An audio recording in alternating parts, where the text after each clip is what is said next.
the opposite of play is not work. The opposite of play is boredom. I think that that's a tremendously helpful distinction as we think about how we show up at work, because when we're taking on these problems that are really ambiguous, right? The way that you learn, I mean, humans do this from literal birth for the rest of their lives. The way that you learn is through playing.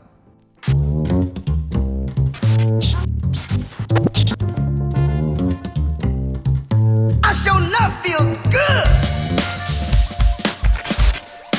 Yeah.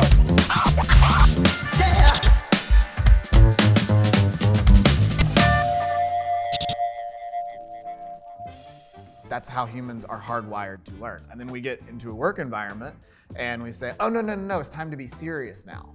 Cool, totally get that.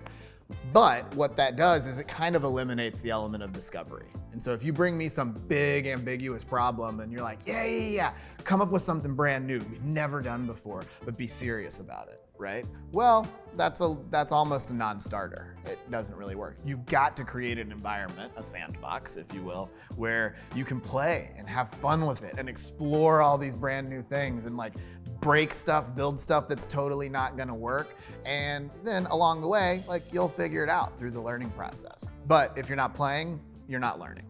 I think one of the single most consistent points of feedback that we get in particular exercises that we do, but also in any of the work that we do, is like, man, I have worked with this person in particular, or these people, for 20 years, 5 years even, who knows how long. I feel like I know them better after 2 hours or 2 days with you than I have in this entire 20 years.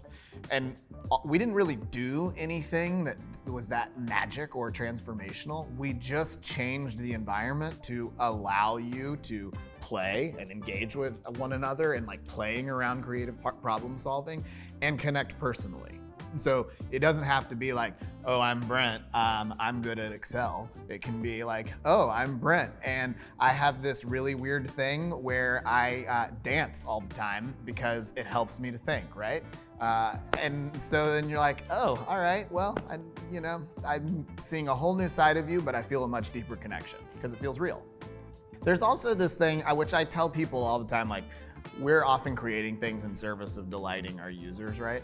And I tell folks, here's the thing, I can almost guarantee you, if you're laughing, if you're having fun while you're making this thing, when it's time for your user to engage with it, chances are they will too. If you're not, if you hate it every second of it, and you're like, God, I just have to get this thing out there or whatever, it totally shows. It totally shows through. Your user's gonna feel the same way, they're not gonna care. Yeah.